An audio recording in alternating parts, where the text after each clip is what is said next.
everyone, and welcome to another episode of GodSaw's Turnbuckle, the wrestling video podcast I run here on youtube.com/UC Campbell. I know we go by a different name every time, and I keep saying I'm going to be changing the name, and I've got to get working on that. I really do. That was definitely one thing I've been slacking. As a matter of fact, I've kind of been slacking a little bit in terms of getting these reviews done, in that sense. Right now, it is Tuesday, the 10th.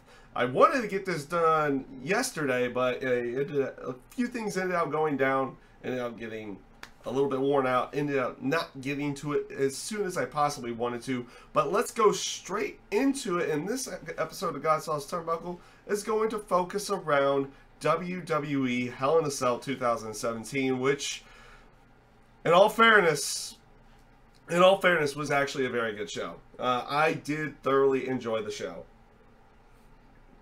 Not to say that there wasn't down points to the show. There definitely was. But as an overall experience, I think it was a very good show. So, going off right off the bat with the pre-show match, not much to really say about it. It was the tag team match with the Hype Bros going up against Shelton Benjamin and Chad Gable. I thought it was an entertaining match. Both sides got to show off everything they wanted, they needed to do in here. You played off a little bit more of this Zack Ryder and Mojo Rawley kind of having dissension, everything in that sense. A lot of people thought that this show was going to be when they decided to go about splitting them up, but they did not do that quite yet. Maybe they're doing that somewhere down the road here, a little bit later on. But as an overall match, I thought, especially for a pre-show match, they started at about a half an hour before the show actually started, and they gave it time. It was about a good 10-15 minute match, and it was just a rather enjoyable match. Not bad for the pre-show side. Usually on the pre-show they don't give them that much time. They give them like 5, maybe 10 minutes tops. But this time around they gave them about almost close to 15. I thought it came off as a rather good match. It gave it time to breathe. It gave it time to develop. Let them tell a story. It did what it needed to do. It was a rather enjoyable match, especially, like I said before, for the pre-show side. So, on to the main card. They started off the night with a Hell in a Cell match. They do this a lot now. It's like you have the Hell in a Cell match at the beginning and a Hell in a Cell match at the end. And for reference, both Hell in a Cell matches tonight, they were top notch. They were top notch quality matches. Starting off with the Usos and the New Day. This was a flat-out just fight between them. There was nothing pretty about this. These guys were tossing their bodies around like it was nothing, and they're inside in a confined area, and they're doing their typical dives outside the ring, inside of the Hell in a Cell with like that limited space, and just putting everything on the line. And then the crazy thing about this, and if you take a look at both matches, none of them in the terms of spots really coincided with each other. They each had their own unique spots, everything in that sense. You had a spot where Big E was going to Uranagi, one of the Usos, outside the ring, but Xavier Woods puts more emphasis on it by doing a backstabber to go along with the Uranagi. That looked insane in that sense. You also had a couple handcuff spots where they tried to handcuff Big E to the rope, but I think something gave way on that one. I'm not 100% certain on it.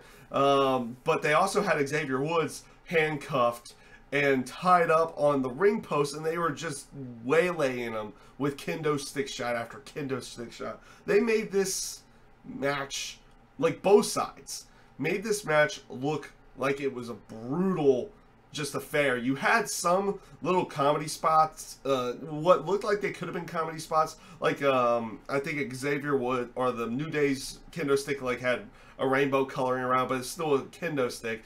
Not to mention the spot where they chained up or like trapped. I forget which Uso it was off the top of my head. But they had one of the Usos in the corner of the cage, trapped between like this, between this setup of kendo sticks. to trap him in there while they went after the other Uso. It was a really good looking bit. They did use a gong in there. They didn't use it in the terms of the comedy spot. They did where you would just put it up against their head and smack it real hard. They did do that where they signified, hey, this is a real gong. And then Xavier Woods just used it as an actual weapon. Really good, really good spots inside of this match. Good teases for the finish in both senses, and it wasn't like necessarily just kicking out. It was also saves and everything to go along with it. It was a great Hell in a Cell match, ending with the Usos basically beating down Xavier Woods a lot with the kendo stick, and then doing the double splash off the top rope to finish off the match. And that was one of those matches that's like, hey, good luck following that one. It really was. It was probably one of the best Hell in a Cell matches I've seen in quite some time. And again, heavily convinced that the Usos and the New Day, they can't put on a bad match at all. There's no way they can. So, yeah, big ups. Oh, big ups to everybody who's doing the Hell in a Cell matches, because they, oh man, some of these spots that they were doing in there are maybe not necessary, but they went out there and did them, and big ups to them for doing it in every way, shape, or form. So this brings us to the second match of the night. Randy Orton versus Rusev. It was a fine match. It really was a fine match. I thought it was a decent enough match. Randy Orton, Rusev, both really good in the ring. Actually, they worked really well together. It's just one of those things you kind of... Yeah, I was kind of hoping they would go with Rusev winning, but they went with Randy Orton winning instead. And what was actually a very interesting looking finish, like you had a bit at the end where Randy Orton was telegraphing the RKO. He gets too close to Rusev. Rusev grabs his arms and floats over into what looked like was going to be the Accolade, but gets countered, and then an RKO is hit to finish off the match. Like I said, decent enough match. I really wish they would have Rusev go over, but it is what it is. Maybe they're going to continue on with the feud. I don't know what they're going to do with it. This does kind of seem like almost a feud ender to go along with everything, though. So this brings us on to the now triple threat match with Baron Corbin, AJ Styles, and Ty Dillinger, who got added on during the pre-show. As soon as I saw Ty Dillinger in there, I knew where this was going, but they didn't announce it until the day of, so I had to, when I was doing my predictions, I had to do my predictions based off of who was in the match, so I went with AJ Styles in that sense of it. But as soon as they put Ty Dillinger in there, you knew where they were going with this. It was going to be Baron Corbin pulling out the victory, and what was actually also a pretty decent triple threat match. I thought this came off as a rather good match. Was a rather enjoyable, just a rather enjoyable match. They did have it where Baron Corbin was pretty much dominant throughout the entire match. For the most part, AJ Styles flying around all over the place, bumping like a madman for each of these guys to try to make them just look even better than what they were to go along with it. The finish came where AJ Styles hit the phenomenal forearm on Ty Dillinger, and then Baron Corbin gets rid of AJ Styles and picks up the victory over Ty Dillinger. You kind of knew where they were going with this as soon as they added Ty Dillinger into the match. You knew where they were going to go with it. You get a new United States champion with Baron Corbin, and like you said, it wasn't a bad match. So this brings us on to the SmackDown Women's title match, and we'll talk about that. Pro Gamer Galaxy, we'll talk about that a little bit later on. A little bit later on in the show. He just popped up something in chat. So I do live stream these, by the way, for the most part. And I'll be doing I'll also be hopefully doing a live Raw review. Maybe right after this at some point. I'll kind of reset and then go again, or I will do it a little bit later tonight because I think I have something planned with Dead or Alive 5 last round over on my Twitch page to go along with everything. But this brings us into Charlotte Flair and Natalya. And as a match, I did not like this match. I did not like where they went with this match in the terms of the way they're telling the story of everything. I think it's a decent way of going. It adds more sympathy towards Charlotte, but in the terms of the quality of the match that they put on tonight, where they pretty much had Natalya working over Charlotte's knee throughout the entire match, and was actually in control for most of the match as well, and just gets herself DQ'd by hitting Charlotte in the leg with a chair. It seemed like a very wonky finish with what they were doing. I did not necessarily like the quality of this particular match, but I think in the terms of the storytelling that they're going for down the line here, I think it will be fine. But this was actually probably not. This is probably my least favorite match of the night. It did not come off all that well. Like I said, it just felt a little weird with what they were going with, and everything in that sense. It was like, why would Natalya get herself DQ'd when she had Charlotte outside the ring? Yeah, she just did hit the moonsault, but she had been in control for the most part throughout the entire match, but she just goes off and gets herself DQ'd.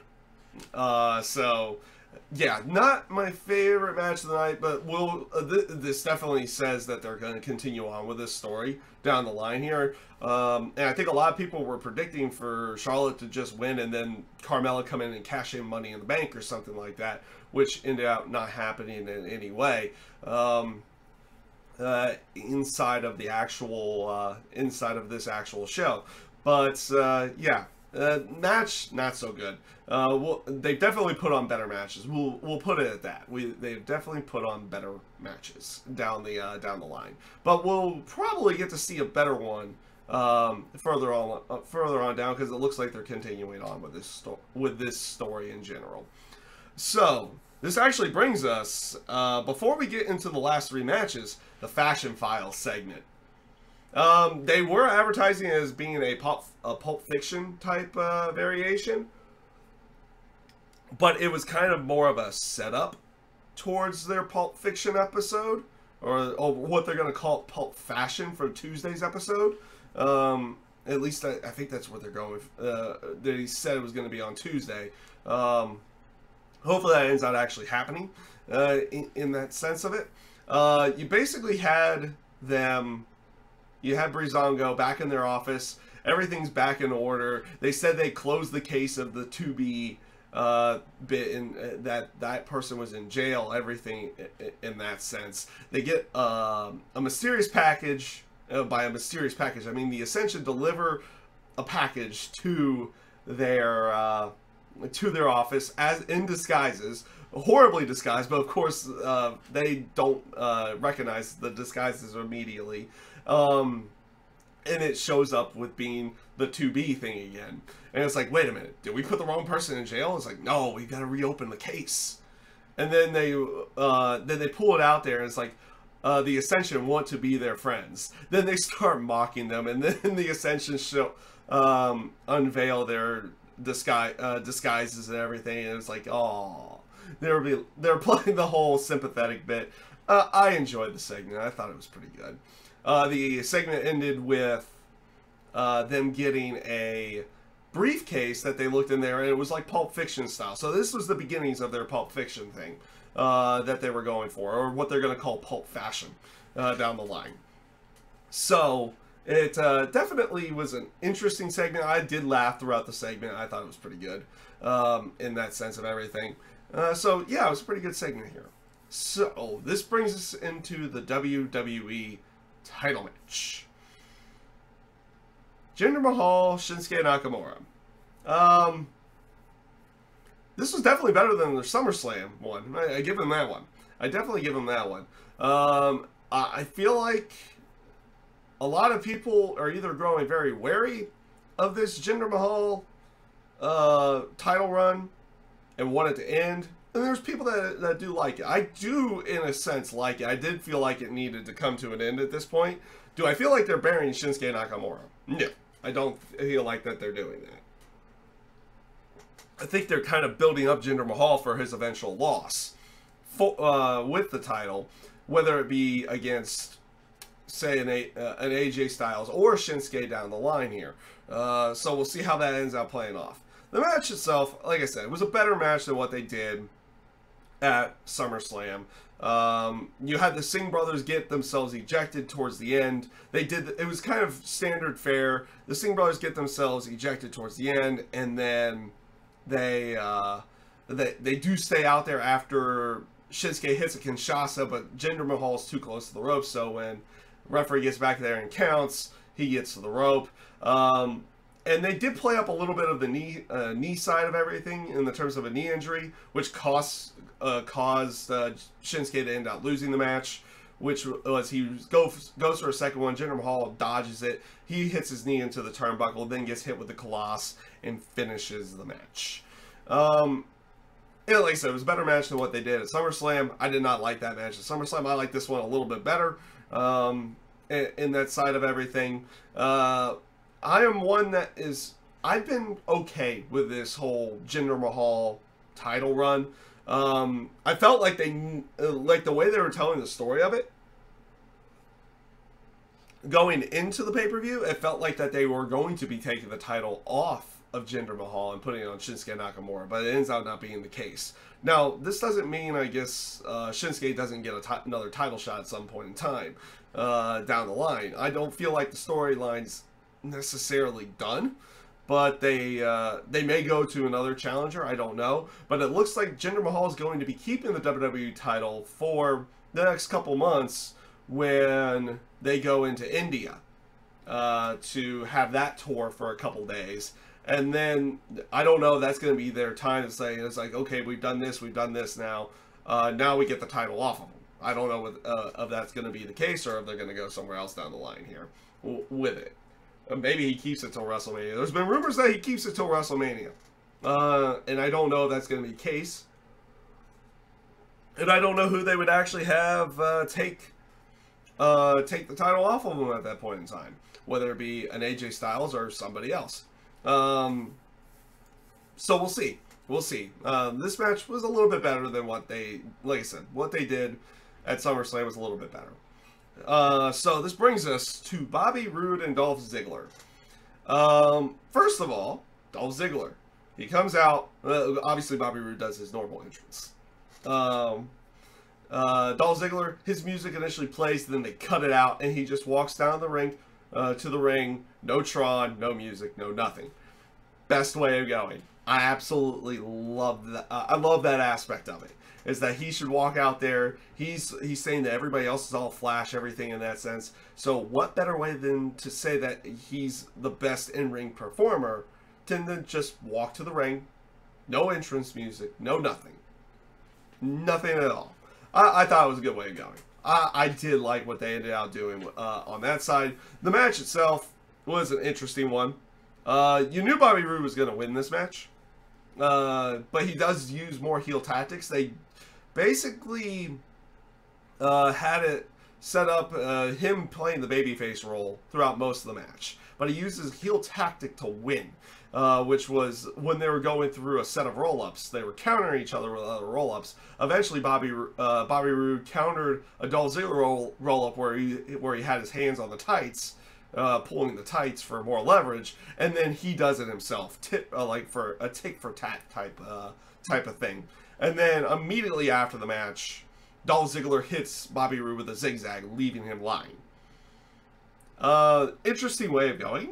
It makes it show that they're going to continue on with this feud down the line. I'm not 100% certain whether or not I would want to see more of this.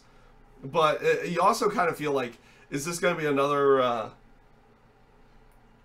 one of those instances where they have another match on SmackDown or something like that, and they end up outdoing their pay-per-view match on SmackDown?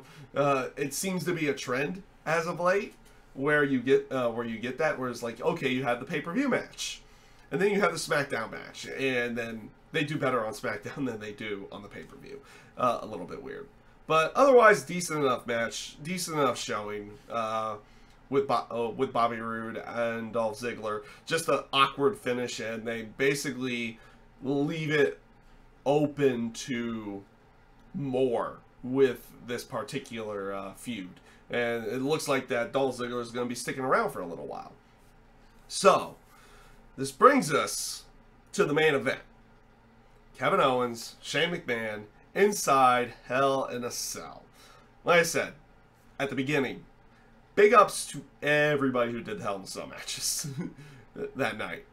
Because they were insane.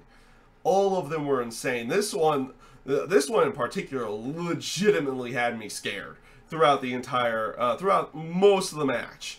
They started off the match outside the ring, where Shane McMahon basically charges Kevin Owens, and the bell rings, and they started, since they have the Falls Count Anywhere stipulation going on. Eventually they get inside the ring, and you're doing kind of your normal fare inside the Hell in a Cell, using the cage, using weapons. I believe Kevin Owens powerbombs Shane on the steps at one point. And then Shane does eventually hit his coast to coast inside the ring. He goes, and then Shane goes to the door. It's like he wanted to take this elsewhere. And you kind of knew that they were going to go elsewhere with this one, just based off of how the build went. It's like, if this doesn't leave the cell, how does it, like, what was that build for them at that point? So he tells the ref to open the door, but the ref's like, his job is like, I don't open the door. I'm not supposed to. So even though Shane is his boss at that point, he refuses to open up the door. So Shane gets himself some bolt cutters. And eventually, it takes him a little while. It does take him a little while to get the bolt cutters to actually cut the lock. But he eventually gets outside of there. And him and Kevin Owens brawl to the outside, eventually setting up on the Spanish announce table, where it looked like from the barricade, Owens was going to frog splash Shane. Then he looks up, climbs the cell, and then and this is where, like, it kind of gets really, really scary in the sense of what they were doing and everything, because Kevin Owens teases of doing the frog splash off the top of the cell, but he hesitates. He couldn't do it. Shane eventually gets up and follows him up, and just follows him up to the top of the cell, where they brawl on the top, doing like suplexes and neck breakers on top of the cell, where both of them are landing like on the same panel, and it looks like the thing's about to give away. They even do a pop-up powerbomb off of there to go along with it.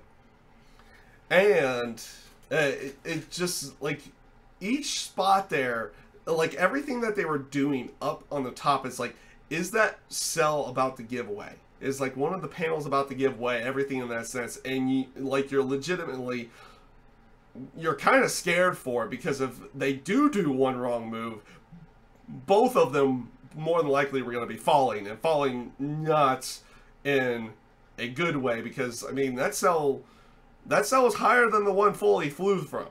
We'll go on that one. That cell was higher than the one Foley flew from a long time ago, and yeah, it was just like the tension that they had throughout the match. It just had the crowd engaged in the entire thing, because they had this whole tension of, like, is someone going to fly off? Are they going to do this? Are they going to do that? And you kind of had that crowd scared throughout the entire match. And that was kind of the story that they were telling, was that these two were going to brawl, and they were going to fight, and they were going to scratch and claw and do whatever they needed to do. Eventually, Kevin Owens is like, okay, I've had enough of this. I'm getting down, and they start fighting on the side of the cell, where Kevin Owens Kevin Owens takes the first one of the bumps. Kevin Owens and Shane were fighting. Eventually, Shane knocks Kevin Owens off, and he crashes through the Spanish announce table. So A lot of people was like, okay, had EMTs checking everything in that sense. Shane, not done, saying, hey, this is a Falls Count Anywhere match. And instead of going for the pin, which he probably should have done at that point in time, he decides to clear off the English announce table and set up Kevin Owens on that. And then he rescales the structure. And he redoes the spot from WrestleMania 32 with The Undertaker, where he jumps off the cell, with a flying elbow, and comes crashing down through the table. Now here's the catch. This time around, and I don't know where he came from. I really don't know. But Sami Zayn comes in and pulls Kevin Owens out of the way to like the last second to have it just be where Shane crashes through the actual Hell in the Cell, or not the Hell in the Cell, but the actual announce table. And eventually he recognizes his match still going on, so he actually drags Kevin Owens and puts him on top of Shane and forces the ref to count the pinfall to go along with it, allowing Kevin Owens to pick up the victory in the match. Now here's the aspect: the way that they did this doesn't, like, it's kind of a heel turn, but I can also see it as not being a heel turn. Like, they've always played up this whole aspect that Kevin Owens and Sami Zayn were former best friends, everything in that sense, and now they've been fighting each other. They can play this off as, like, the only reason why Sami Zayn did what he did was almost out of that old friendship. And, like, okay, maybe they could be reluctant tag team partners. Maybe they don't necessarily like each other in any way, shape, or form. But that old friendship kind of, like wanted him to save Kevin Owens at this point. Because you saw the look on his face. It wasn't one of those smirks or anything in that sense that he was putting out there. He kind of gave a concerned look towards Shane. And almost the kind of, what did I just do type look on his face throughout the entire bit. It is definitely, I guess, a heel turn for the time being. We'll see how everything ends up playing off and what they decide to go with. Like, the explanation of this one is gonna be key with everything. It feels like that this one is gonna have a lot of different layers around it. It's not gonna be one of those straightforward, like, oh, now we're buddy-buddy type people, or anything in that sense. It feels like Kevin Owens and Sami Zayn are going to do something around each other, but they're going to have a lot of different layers about this one. Like, okay, Kevin Owens does things his way, but Sami Zayn wants to do things his way, but they're also kind of intertwining and teaming up with each other and everything in that sense. It'll be interesting to see how everything plays off on this one. And like I said, when they do the explanation is key at that point. Because if it turns out to just be as like, oh, now we're just best friends again or anything in that sense, it's not going to be any good. But if they put some added different layers to it and everything in that sense, and make it seem like it's a lot more complicated than what it is, then it will kind of, I think it'll play off a little bit better in that side of everything. So, overall, I thought this was a really good show. I did. There were some definite down points in there. Everything from, like, with the exception of the Fashion Files, but, like, right from the Charlotte Flair-Natalya match and those 3 matches before the last Hell in a Cell, there was kind of a down point. I'm not going to lie on that one. But the 2 Hell in a Cell matches were absolutely fantastic. Fantastic matches. Highly recommend watching those. And yeah, just overall, I felt like the show ended up being a really good show. Mainly off of those 2 matches. I thought Rusev and Randy Orton was a decent match. I thought the triple threat was also pretty good as well. The pre-show match was actually really good. So that's even a bigger up to that one as well. But overall, very good show for WWE Hell in a Cell this year. And that's pretty much everything I got for you guys this week, or at least for this show. Like I said, I don't know how I'm going to do this. I'm gonna go off the air here, and I'm either going to reconfigure everything for a Raw review, or I might do a Raw review a little bit later on this evening. But it will be done live here on the YouTube channel if you're watching it, looking to watch it live. If you're watching this later, don't worry about this portion of it. This portion of the video, I guess. This is pretty much just me saying goodbye for the moment. And yeah, like I said, I hope you guys enjoyed everything, and have a great rest of your day.